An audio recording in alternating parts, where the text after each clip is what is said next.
paz seja convosco. Dando continuidade ao tema de mordomia, iremos falar hoje sobre algo específico, que é a identidade e família.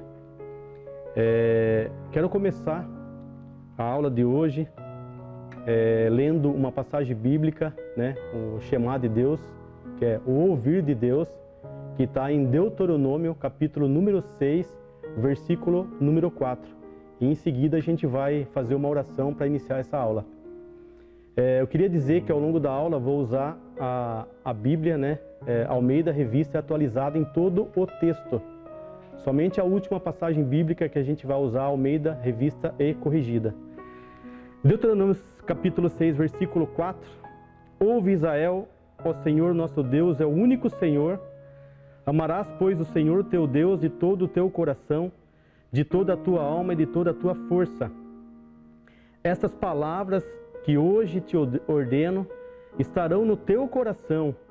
Tu as inculcarás a teus filhos, e deles falarás assentado em tua casa, e andando pelo caminho, e ao deitar-te e ao levantar-te. Também as atarás como sinal na tua mão, e te serão por frontal entre os olhos, e as escreverás nos umbrais de tua casa e nas tuas portas. Deus Pai, Deus querido, em nome do teu Filho Jesus, ó Deus, estamos aqui nesta noite, ó Pai. Abençoa cada um que está nesse momento assistindo, ó Deus, essa palavra que vem direto do teu trono, ó Pai. Em nome do Senhor Jesus, não somente fala, Senhor Deus, aos nossos cérebros, ó Deus, mas fala, Senhor Deus, aos nossos corações, ó Pai. Inculta, Senhor Deus, no nosso coração a tua palavra esta noite, ó Pai. Que o teu Espírito Santo fale conosco, Senhor Deus, esta noite. Em nome do Senhor Jesus, ó Deus, fala com cada um que está ouvindo e assistindo esta palavra, ó Pai, em nome de Jesus. Amém. Irmãos, eu queria começar dizendo que é tudo novo para mim, essa situação de quarentena, essa situação de gravar uma aula, Há tantos anos eu ministro aula não somente na igreja, como também em escolas, em faculdades. Eu nunca gravei uma aula, é a primeira vez que eu participo de uma gravação de aula. Então, se algo acontecer diferente, nos perdoe. Eu queria começar introduzindo, o objetivo desta aula é desconstruir aquilo de negativo que foi falado sobre você, ou ainda reafirmar aquilo de positivo que foi falado sobre você. Eu queria ler mais uma passagem bíblica que está em Salmos, capítulo 1, versículo 3. Ele é como árvore plantada junto à corrente de águas, que no devido tempo dá o seu fruto e cuja folhagem não murcha, e tudo quanto ele faz será bem sucedido. Esta palavra se diz respeito a nós, é uma promessa de Deus para nós. Nós seremos como árvore plantada junto a correntes de águas, que no devido tempo daremos fruto. No devido tempo daremos fruto. Mas por que nós não damos fruto no devido tempo? Por que muitas pessoas não conseguem entender o propósito de Deus para a vida delas? Este é o tema da aula de hoje. A palavra identidade não aparece na palavra de Deus. Você não vai encontrar na Bíblia a palavra identidade. Mas podemos ver na palavra de Deus a palavra quem, que é mencionada milhares de vezes para indicar identidade. A palavra identidade descreve como você é na sua totalidade. Ela, na verdade, descreve quem é você, quem é o seu verdadeiro eu, Então hoje eu pergunto para você, você já perguntou para Deus quem você é? Você já fez essa pergunta? Deus, quem eu sou? Você já fez a segunda pergunta para Deus? Qual que é o propósito do Senhor para a minha vida? Qual é o meu destino? Por que eu estou aqui? Você já fez a pergunta para Deus? Deus, quem eu sou? O que Deus diz que você é?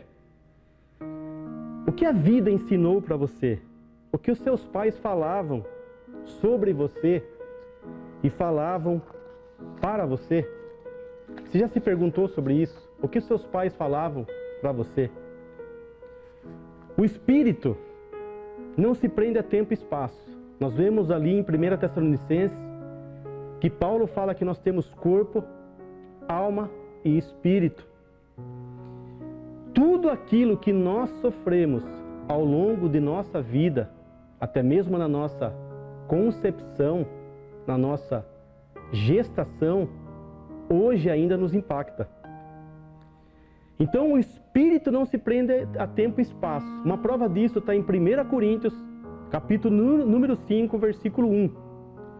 Onde nós podemos ver nessa passagem que Paulo relata aos coríntios, mesmo não estando fisicamente com eles ali naquele momento, mas que espiritualmente ele estaria presente. A passagem diz assim, ó: geralmente se ouve que há entre vós imoralidade tal, como nem mesmo entre os gentios, isto é, haver quem se atreva a possuir a mulher de seu próprio pai.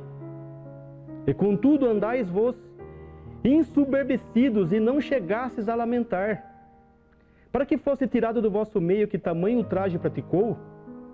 Eu, na verdade, ainda que ausente em pessoa, ou seja, ausente fisicamente, mas presente em espírito, já sentenciei, como se estivesse presente, que o autor de tal infame seja, em nome do Senhor Jesus Cristo, reunidos vós e o meu espírito, com o poder de Jesus nosso Senhor, entregue a Satanás para a destruição da carne, a fim de que o espírito seja salvo no dia do Senhor Jesus. Paulo fala de algo muito sério que estava acontecendo na igreja de Corinto. Mas aquilo que eu queria enfatizar nessa passagem é a questão do espírito. Ele não estava presente de corpo com a igreja de Corinto. Estava aproximadamente 20 a 30 dias de cavalo daquele lugar. Mas ele deixa bem certo que ele estava presente em espírito. A nossa alma, irmãos, está sujeita a informações desde a nossa concepção. Ou seja, desde quando fomos concebidos, na fecundação do óvulo. João capítulo 8, versículo 32, Jesus fala uma palavra muito forte para nós. Conhecereis a verdade e a verdade vos libertará. A verdade bíblica, ela nos liberta. A verdade bíblica, ela não prende. O que prende você é a mentira de Satanás. João 10,10 afirma categoricamente Jesus para nós. O inimigo ele veio para matar, roubar e destruir. Mas Jesus veio para que nós tenhamos vida e vida com abundância. Quando Jesus fala que nós tenhamos vida e vida com abundância, é aqui e agora na terra. Ele não está falando de uma vida fora da terra, ou seja, na eternidade. Ele está falando de uma vida aqui.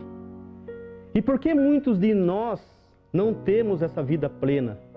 Por que nós não temos plenitude em Jesus, em plenitude em Deus? Muito provavelmente nós não conhecemos quem nós somos. Nós não conhecemos a nossa identidade. Nós não conhecemos os nossos objetivos de vida, os nossos propósitos de vida que Deus nos colocou. Mateus capítulo 11, versículo 28 fala: vinde a mim todos vocês que estão cansados e sobrecarregados, eu vos aliviarei. Se a palavra de hoje estiver colocando sobre vocês peso, que vocês levem para a cruz, porque Jesus alivia essa sobrecarga. Efésios capítulo 1, versículo 18 fala assim: iluminados os vossos olhos do coração, para saberdes qual é a esperança do seu chamamento, qual a riqueza da glória da sua herança nos santos. Ou seja, Paulo chama a atenção para que os nossos olhos do coração sejam iluminados. Nós brasileiros não aprendemos a utilizar as escrituras bíblicas para nos orientarmos. Não aprendemos que temos corpo, alma e espírito. Em nenhum momento, quando nós fomos numa escola, em nenhum momento na nossa família, eu falo de mim, da minha família, eu aprendi que eu tinha corpo, alma e espírito. Não somos uma sociedade que abençoa os nossos filhos. Não abençoamos os nossos pais. Nunca aplicamos nas nossas vidas, na vida dos nossos filhos, os princípios eternos de Deus, que Jeremias chama a atenção no capítulo 6 do mesmo livro. Deixar de abençoar as fases da nossa vida é um mal que acarreta a nossa sociedade. Nós temos que abençoar todas as fases da nossa vida. E nós vamos tratar disso hoje. A palavra abençoar vem da palavra em hebraico chamada barak, que nós podemos ver essa palavra em Gênesis capítulo 12, versículo 2, o próprio Deus abençoando Abraão. De ti farei uma grande nação, e te abençoarei, e te engrandecerei o nome, se tu uma bênção. Essa palavra bênção que aparece aí, ela pode também ser entendida no hebraico como prosperar, ou seja, liberar a pessoa para prosperar em todas as áreas de sua vida. Quando abençoamos uma pessoa, nós olhamos para a essência dessa pessoa. Nós olhamos para a essência dessa pessoa. Eu vou contar agora uma história de uma comunidade de judeus nos Estados Unidos que foram estudados. Essa comunidade era uma comunidade muito próspera. Recém-chegados da Rússia, na década de 70, viu-se que eles aprendiam muito facilmente a língua inglesa. Viu-se que eles entravam nas faculdades americanas muito facilmente. Então eles receberam ali um estudo. Verificou-se que eles tinham uma autoestima muito elevada. Isso chamou muita atenção naquela comunidade. Esses judeus facilmente construíam empresas e eram prósperos. As suas famílias eram alegres, eram contentes. Onde estaria a resposta? Algumas situações chamaram a atenção da sociedade americana em relação àquele grupo de pessoas. Eles observaram que esses judeus tinham uma cultura de bênçãos baseados na Bíblia. E essa cultura de bênçãos tinha algumas fases. Eu vou descrever algumas fases dessas fases agora. Uma das fases dessa cultura de bênção, que os judeus chamavam, estava na concepção da pessoa. Ou seja, como que essa pessoa havia sido gerada. Isso era importante para eles. Essa pessoa tinha sido gerada debaixo de uma aliança de casamento, tinha sido gerado debaixo da bênção de Deus. Como nós fomos gerados? Na aliança ou fora da aliança? Mas isso tem a ver com a minha vida? Isso tem a ver com a minha identidade? Nós vamos explorar agora a palavra de Deus em relação à concepção. Uma criança concebida na aliança do casamento, ela vai ter a proteção dessa aliança. Ela vai estar debaixo de bênçãos divinas. Se não estivermos debaixo desta proteção, nós sofreremos impactos. Nós temos que ter consciência que se não estivermos debaixo dessa aliança, temos que levar para a cruz de Cristo, que é a resposta. Como está escrito em Mateus 11, 28. Vinde a mim. Hoje, a situação hoje da sociedade brasileira é que as pessoas têm gerado filhos, muitas vezes com 13 anos de idade. A menina nem formação ainda tem na sua parte física, na sua parte emocional. E de uma hora para outra ela recebe uma criança. E muitas vezes ela engravida e ela chega para o seu parceiro e diz: amor, temos um problema, estou grávida. Veja só, aquela criança concebida ali no útero daquela mãe, ela tem uma alma, ela já tem um espírito, ela ouve tudo. E isso há consequência. Eu queria ler para vocês um Salmos, capítulo 58, versículo 3.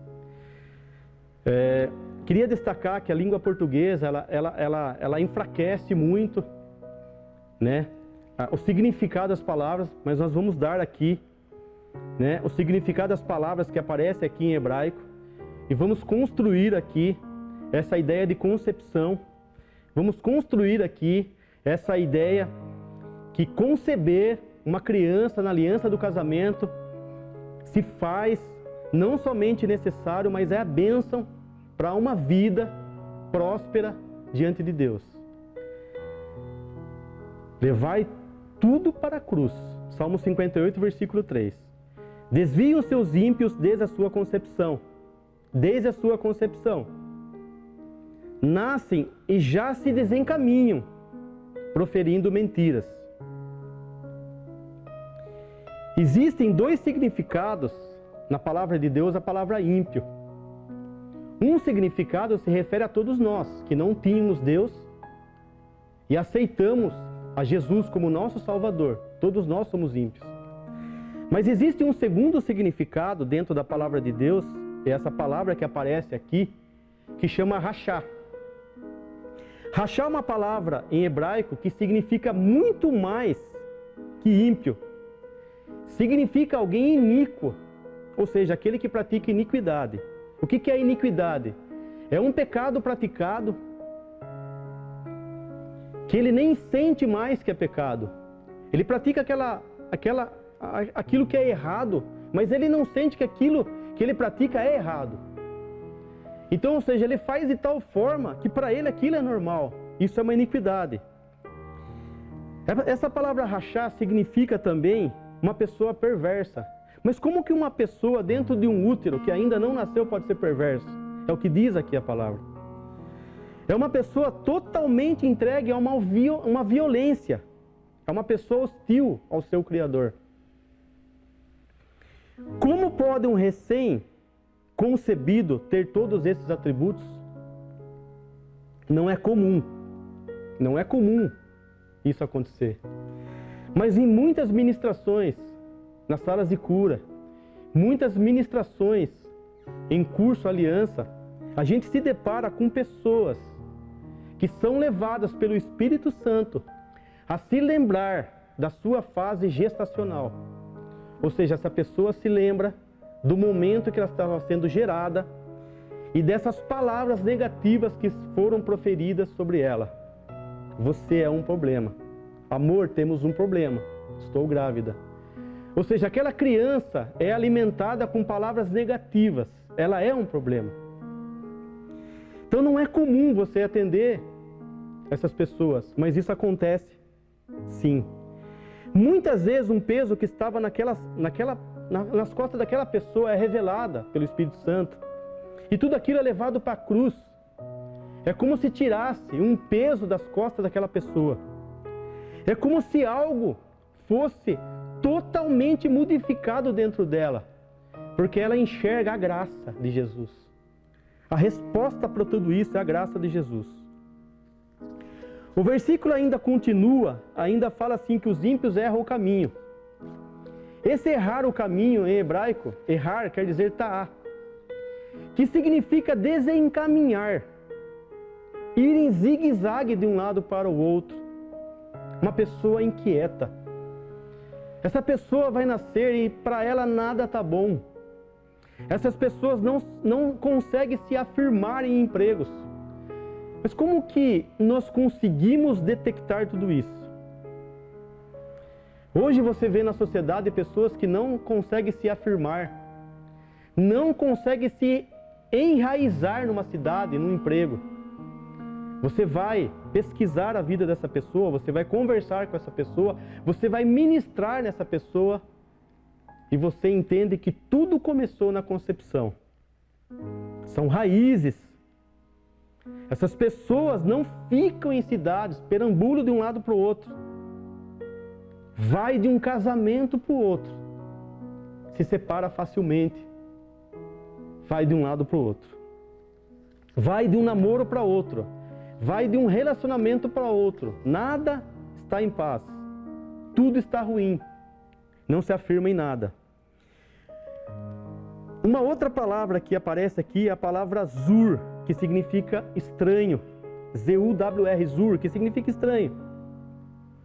Ou seja, alguém estrangeiro, alguém profano, bêbado, de outra família.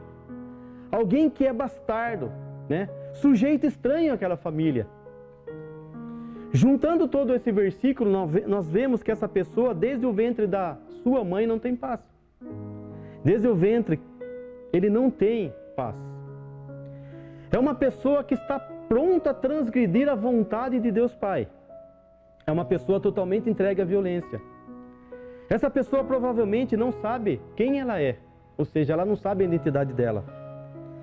Ela não consegue enxergar no Deus Pai a sua identidade. Ela não consegue enxergar em Deus o seu destino. Aquela passagem que nós lemos em Efésios 1, versículo 18. Uma pessoa assim não encontrará resposta no Pai. Ela não vai conseguir ter um relacionamento com Deus, Não terá propósito de vida conhecido. A única solução está em Mateus 11, 28, a graça. Vinde a mim todos que estáis cansados. E essa pessoa, esse ímpio que aparece, é o mesmo ímpio que aparece em Salmos capítulo 1, versículo 1, uma passagem que eu li logo do início da aula. Eu li Salmo 1, versículo 3. Ainda, ali em Salmos capítulo 1, versículo 1, fala assim, não ande com esse ímpio. Meu pai me falava, não ande com tal pessoa, ela não faz bem para você. Ou seja, a Bíblia fala para que nós não andemos com esse ímpio. A maioria das pessoas hoje encarceradas num presídio, 90%, é um dado da Jocum, Jovens com uma Missão, não conhecem o seu pai, não têm relacionamento com o seu pai. Problema de concepção. O filho precisa do pai dele. E nós precisamos de Deus, nosso Pai. Salmos capítulo 146, versículo 9, fala assim, o Senhor guarda o peregrino, ampara o órfão e a viúva, porém transtorna o caminho dos ímpios. Então, esse salmo ampara aquela pessoa que leva para a cruz todas as suas dificuldades de concepção. Deus ampara o órfão. Deus ampara o órfão. Uma outra fase que é importante para esses judeus estudados, além da concepção, era a maneira como essas pessoas eram gestacionadas, ou seja, a gestação. Primeira fase é concepção, segunda fase é gestação. Como foi o período da nossa gestação? Após o período da concepção, essa pessoa já tem alma, tem espírito, ela ouve tudo. Ela ouve tudo. Nesse período importante, foi visto que aqueles judeus, as mães judias, acariciavam a sua barriga, abençoavam a sua criança, o seu filho. O pai abençoava o seu filho, o casal abençoava o seu filho. Ou seja, como que o brasileiro trata essa gestação? Então, naquele momento que você abençoa o seu filho, você está transferindo as bênçãos de Deus Pai para o seu filho.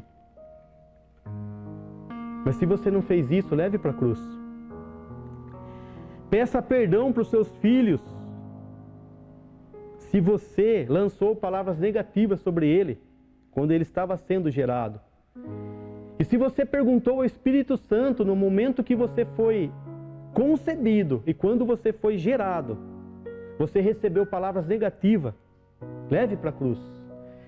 Tiago capítulo 5, versículo 16 fala assim, se nós confessarmos os nossos pecados uns aos outros, nós seremos curados. Confesse aquilo que te incomoda ao irmão chegado, leve para a cruz. Não devemos ser religiosos, não devemos não ter entendimento dessa passagem. A passagem é clara, confesse seus pecados uns aos outros e você será curado. A mágoa dentro de você traz depressão. A mágoa dentro de você traz depressão e a depressão traz câncer. Muitas pessoas vêm para a sala de cura com histórico de depressão, muita mágoa. Muitas pessoas contraem câncer por causa dessas mágoas. O nascimento é a terceira fase que o judeu abençoa. Para o judeu é muito importante o nascimento, como que eu nasci, como que eu fui concebido, como que eu fui gerado, como que eu nasci, nas mãos de quem eu nasci. É muito comum no Brasil, pelo menos na minha época, o nascimento através de parteira. E hoje é muito comum nascer através das mãos de médicos, né? Como que foi o meu nascimento? Temos que ter certeza de tudo que aconteceu. Nós somos consagrados a um Deus. Nós somos consagrados a uma entidade religiosa, uma entidade espiritual. Levíticos capítulo 18, versículo 21 fala assim: e da tua descendência não darás nenhum para dedicar-se a Moloque, nem profanarás o nome do teu Deus. Eu sou o Senhor. Esse Deus Moloque era um Deus que tinha os braços abertos. E as pessoas depositavam ali num tanque ardente, um tanque de óleo ardente em chamas, os seus filhos. Isso é uma prática comum de sacrifício de crianças no Antigo Testamento. Como foi o meu nascimento? Eu fui consagrado a algum Deus? Crônicas capítulo 3, versículo 6, fala de sacrifício de crianças queimados ao Deus Moloque. Derramamento de sangue inocente. Hoje, na nossa sociedade, como que as nossas crianças estão nascendo? Os abortos entre nós é comum.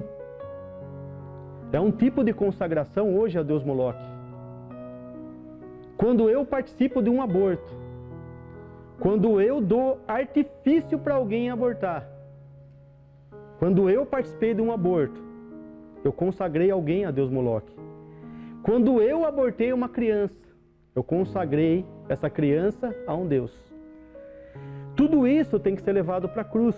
Isso atinge a nossa identidade. O aborto interfere diretamente na nossa vida. Muitas pessoas são abortadas na sua vida. Muitas pessoas carregam consigo uma história, um histórico de aborto. Leve para a cruz. Tire a legalidade das mãos do inimigo. Quando você leva para a cruz, você tira a legalidade da mão do inimigo, para que tenhamos vida e vida com abundância. A verdade liberta, a mentira prende. Outra fase, a quarta fase de bênção que o judeu ali estudado, que é a fase da infância. Como que foi a minha infância? Como que eu tenho tratado os meus filhos? Eu fui abençoado na minha infância, eu fui amaldiçoado na minha infância? Eu estou abençoando os meus filhos ou estou amaldiçoando os meus filhos? Palavras dos pais são importantes para afirmar a identidade da criança, para afirmar quem eu sou. Principalmente a figura do pai. A criança sempre vai fazer uma comparação do pai terreno com o pai celestial, o nosso Deus. Normalmente, uma pessoa que não crê em Deus, ela teve problema com o pai dela. Ou um pai ausente. O descrente projeta em um Deus ausente aquilo que ele viu no pai dele. Provérbios 18, versículo 21 fala: a morte e a vida estão no poder da língua. O que bem a utiliza come do seu fruto. A nossa palavra tem um poder grande na vida dos nossos filhos. Leve para a cruz tudo isso. Peça perdão. Confesse os seus pecados, conforme fala Tiago, capítulo 5, versículo 16. Outra fase importante para o judeu é a fase da adolescência. É feita uma festa, onde aquela criança vai passar para a fase adulta. Os judeus faz festa para essa fase. Ele profetiza sobre o seu filho, bênçãos que irão marcar a vida dele para o resto da vida. Eles vão autoafirmar aquela criança. Eles vão profetizar sobre aquela criança. Eles vão profetizar sobre ele. Bênçãos de Deus Pai. Deuteronômio capítulo 6, versículo 4. Essa festa chama-se Bar Mitzvah, filhos da lei. É muito comum entre os cristãos hoje o Bar Baraká, que é os filhos da bênção ou os filhos da graça. O filho judeu nessa fase, ele é provado nas Escrituras, mas ele se autoafirma pelas bênçãos do pai terreno dele.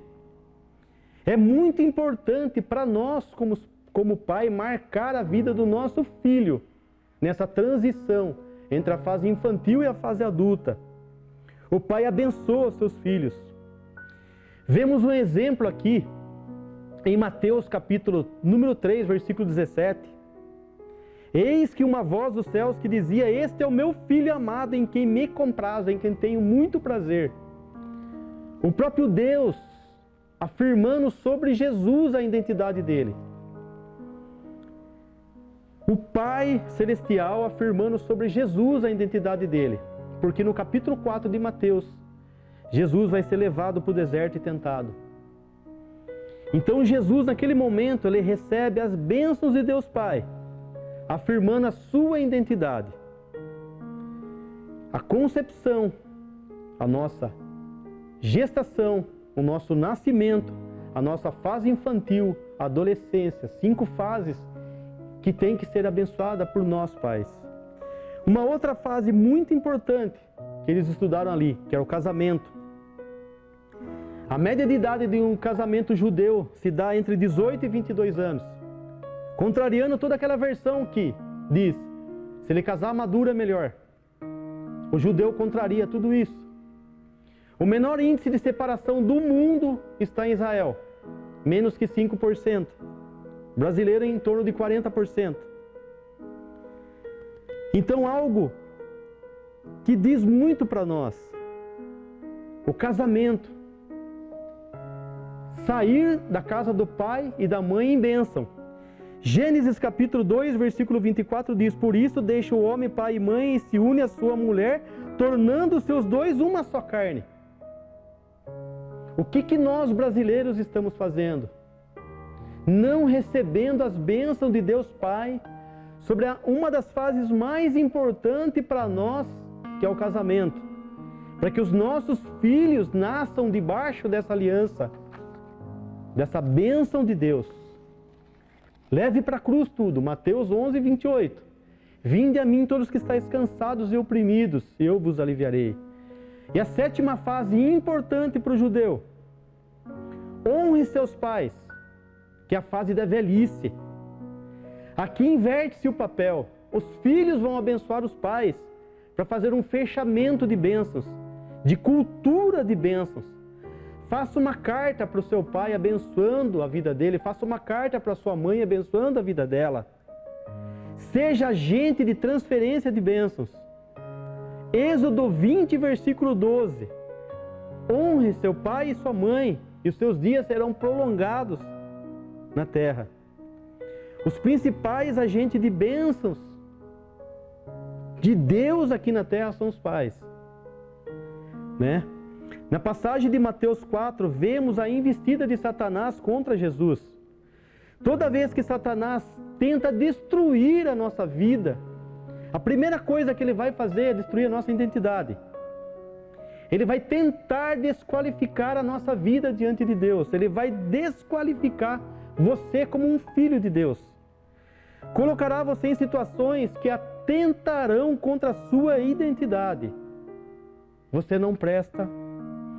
Você não serve para isso. Você não nasceu para isso. Você nasceu para dar trabalho. Tudo que você põe a mão não prospera. Você não faz nada certo. São essas palavras que Satanás querem colocar na sua mente, você não faz nada certo, você não serve para nada. Mas Deus quer responder para você hoje quem você é. Pergunte para Deus quem você é. Não aceite as mentiras de Satanás. Ninguém determina quem você é. Somente Deus determina quem você é. O seu cônjuge não determina quem você é. Os seus filhos não determinam quem você é. Os seus pais não determinam quem você é. Os seus patrões não determinam quem você é. Os seus liderados não determinam quem você é. Quem determina quem você é Deus.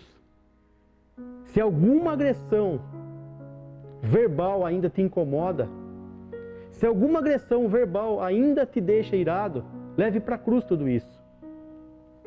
Vinde a mim todos que estáis cansados. Agora eu vou fechar a aula falando de 3 personagens bíblicos de forma rápida, mas que tinham sua identidade afirmada em Deus. Uma delas, de forma rápida, eu quero destacar a vida de Davi. Vemos que quando Davi foi consagrado para rei, quando o profeta chegou na casa do seu pai, o profeta olhou todos os filhos que estavam sentados na mesa, percebeu-se que Davi não estava. Faltava um filho de Jessé naquela mesa, faltava um menino. Todos estavam sentados à mesa. A mesa para o judeu é algo importante. A mesa para o judeu é algo que significa muito mais que um móvel. Significa um altar, onde todos se reúnem, onde todos são abençoados pelo Pai. Salmo 128, versículo 3 fala isso. Seus filhos, como rebentos da oliveira, à roda de sua mesa. Mas Davi não estava naquela mesa. Muitos dizem ainda, através dessa passagem, mas eu não creio assim, não se prova isso, que Davi poderia ser um filho bastardo de Jessé, de uma outra mãe, não da mesma mãe dos seus irmãos. Ainda dizem que, devido ao Salmo 58, versículo 3, Davi havia sido gerado através de uma prostituta. Por isso do Salmo, falando de uma pessoa ímpia. Mas tudo isso não passa apenas de citações, mas não prova nada se Davi realmente era bastardo ou não. Mas o que eu quero destacar nessa passagem é que Davi não estava na mesa. Ou seja, para o judeu era algo importante. Davi estava sozinho no campo. Mas o fato é que Davi, ele tinha tudo para ser uma pessoa revoltada, uma criança revoltada. Ele não era aceito pela sua família, provavelmente. Mas não era assim que se passava na cabeça do menino Davi. A autoestima dele era elevada, porque ele sabia quem era ele em Deus. Ele sabia que a sua origem era em Deus. Certo dia, ele ouviu dizer na frente de batalha que o rei daria uma filha de prêmio, também daria isenção de impostos e também daria muitas riquezas para quem vencesse um gigante. E Davi estava naquele cenário. Davi se interessou por aquela conversa. Mas uma coisa que me chama a atenção nessa passagem bíblica, que está em 1 Samuel, é que Davi disse para o rei, disse para todos ali ouvirem de voz alta: quem é esse filisteu, incircunciso, para desafiar os exércitos do Deus vivo? Davi sabia a sua origem. Nessa frase ele mostra quem ele é. Ele é Davi, o filho do Deus vivo, dono de tudo isso. A pergunta que eu faço para você é: quem você é? Qual o seu destino? Davi, na sua solidão no campo, valorizou as pequenas coisas. Como o profeta fala em Zacarias 4, versículo 10. Pois quem despreza o dia dos humildes começos, Davi começou humildemente.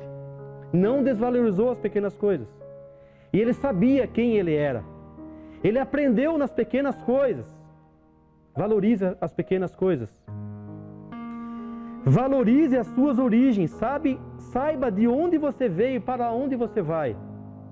O maior milagre que aconteceu ali naquela história de Davi, não foi ele ter derrubado Golias. O maior milagre dele foi ter convencido o rei a lutar contra Golias. Porque quem perdesse aquela guerra, aquela luta, seria subjugado pelo outro exército. Seria subjugado pelo outro exército. Davi sabia a quem ele servia e Davi sabia o seu propósito. 2 Coríntios capítulo 10, versículo 4, fala que as nossas armas não são desse mundo. As nossas armas são espirituais. E nessa passagem que Paulo fala, duas palavras me chamam muita atenção, que é obediência e conhecimento. Quando Paulo fala que as nossas armas não são dessa terra, que nossas armas são espirituais, ele atenta muito nós para o conhecimento de Deus. E a nossa identidade, ela passa a ser conhecida quando nós começamos a conhecer Deus. Conhecer Deus nos leva à obediência. E essa obediência me chama a atenção um segundo personagem bíblico, que é a menina que é citada em 2 Reis, capítulo 5. Essa menina, ela é citada em 2 versículos, ninguém sabe o nome dela. Muito se fala dela, muito se fala que ela teria por volta de 13 a 17 anos, não mais que isso. Uma menina que teria tudo para ser uma pessoa magoada, uma pessoa destruída, uma pessoa incapacitada, porque Naamã invadiu Israel e levou ela como cativa, destruiu a sua casa, destruiu a sua cidade, subjugou o seu povo, matou os seus pais, matou os seus irmãos, os seus amigos, destruiu tudo aquilo que ela tinha como conceito de vida. Mas ela falou para o seu senhor: Naamã, eu conheço uma pessoa em Israel que pode trazer cura para o Senhor. Ela podia passar despercebida em toda a Bíblia, em toda a história. Jamais alguém pregaria sobre ela dentro da igreja. Mas ela simplesmente sabia quem ela era em Deus e sabia qual era o propósito de vida dela. Através dela, Naamã é curado. Através dela, Naamã encontra Deus. E através dela, Naamã diz que vai servir esse Deus até o final da vida dele.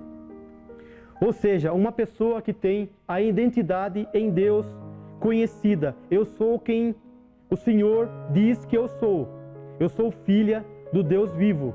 Eu sou filha do Deus eterno. Essa menina não passou despercebida na Bíblia, fez história em apenas 2 versículos bíblicos. 2 Reis, capítulo 5, versículo 2 e 3. Não importa em qual situação que estejamos, nós somos filhos de Deus, filhos desse Deus vivo. E isso muda tudo. Segunda Guerra Mundial, 2 irmãos judeus, uma história conhecida na França, não se entregaram para os alemães aquilo que os alemães diziam que eles eram. Um menino de 14 anos e um menino de 16 anos. Eles fizeram história na França, porque sabiam quem eles eram, sabiam qual era o propósito de vida de Deus para a vida deles. Simplesmente esses 2 meninos cuidaram de uma livraria do senhor deles, que havia sido preso pelo exército alemão, levados cativos. Esses 2 meninos conduzem essa livraria até o final da guerra e devolvem para a família desse judeu preso aquela livraria intacta. Ou seja, 2 meninos, 2 garotos que sabiam quem eles eram. Uma terceira personagem bíblica, para fechar a aula de hoje, é a vida de Saulo. Ao contrário da menina de Israel levada cativa pelos sírios, Saulo foi criado nas melhores escolas de Israel. Mas ele não conhecia o Deus vivo.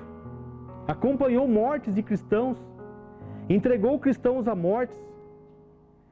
Mas um dia, literalmente, ele caiu do cavalo. E por 3 anos foi ensinado pelo próprio Jesus. Ele conseguiu, em tempo hábil, saber quem ele era diante de Deus. Entender a sua identidade. e qual era o seu destino de vida, qual era o seu propósito de vida. Saulo ali se transforma em Paulo e torna-se no maior divulgador das boas novas de Jesus, da graça de Jesus. Paulo, quando tinha apenas conhecimento da palavra, ele não levava as pessoas à vida, ele levava as pessoas à morte.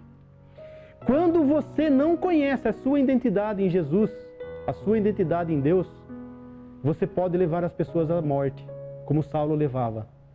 Mas o menino Saulo, transformado no menino Paulo, ou no homem Paulo, entendeu a sua identidade em Deus e começou a encaminhar aquelas pessoas para a vida. Paulo começou a entender e fazer a diferença na vida das pessoas. Ele começou a entender que a palavra mata, mas o Espírito vivifica. Ele começou a entender que nós tínhamos corpo, alma e espírito. Filipenses 4, versículo 10 a 13, fala assim: Alegrai-me sobremaneira no Senhor, porque agora, uma vez mais, renovastes a meu favor o vosso cuidado, o qual também já tinhas antes, mas vos faltava oportunidade. Digo isto não por causa da pobreza, porque aprendi a viver contente em toda e qualquer situação. Tanto sei estar humilhado como também ser honrado, de tudo em todas as circunstâncias. Já tenho experiência tanto de fartura como de fome, assim de abundância como de escassez. Tudo posso naquele que me fortalece. Mas tudo isso Paulo conseguiu enxergar e entender quando ele viu a sua identidade em Deus. Lute e entenda quem você é em Deus. Desculpe agora a palavra, para finalizar a aula. Não seja frouxo nos dias ruins. Não seja fraco nos dias ruins. Essa palavra frouxo aparece em Provérbios 24, versículo 10, que fala assim: Se te mostrares frouxo no dia da angústia, a tua força será pequena. Eu li essa passagem em Provérbios 24, versículo 10, e muito me chamou a atenção nos dias de hoje. Porque nós podemos só enxergar essa força, eu tudo posso naquele que me fortalece, se eu entendo quem eu sou diante de Deus. Entendendo essas 7 fases importantes da nossa vida, que é a concepção, a geração, o nascimento, a minha fase de infância, adolescência, a fase de casamento e a minha fase de velhice. Entendendo quem eu sou em Deus. Eu queria finalizar a aula agora entregando tudo isso para Deus, fechando tudo isso na cruz de Cristo. Que a graça do Senhor Jesus esteja sobre todos vocês, em nome de Jesus. Deus Pai e Deus querido, em nome do Senhor Jesus, nos fortalece nesses dias terríveis. Nos dá entendimento da nossa identidade em Ti, ó Pai. Somente o Senhor tem poder para dizer quem nós somos e qual é o nosso objetivo de vida, qual é a nossa identidade em Ti, ó Pai. Ninguém tem poder para definir quem nós somos, ó Pai, somente Ti, ó Deus. Que o Senhor possa abençoar cada um que ouviu esta aula, que o Senhor possa estar ministrando a cada coração e continuar durante a semana sendo abençoado por essas palavras. Que todos que ouviram possam ser praticantes disso que nós falamos, ó Pai. Levar tudo para a cruz do Senhor, tudo na cruz. A Tua graça me basta. Em nome de Jesus, se conosco e fica conosco durante a semana. Nos dá fortalecimento para suportar tudo isso que nós estamos passando. Nos fortalece, em nome de Jesus. Amém. Irmãos, a aula que vem continuaremos falando da nossa existência, quem eu sou. Quem sou eu? Nós estaremos falando do eu. A aula passada nós falamos do eu e o próximo. As aulas passadas falamos de Deus, Criador. Amém? Que Deus possa abençoar ricamente cada um. Em nome de Jesus. Obrigado.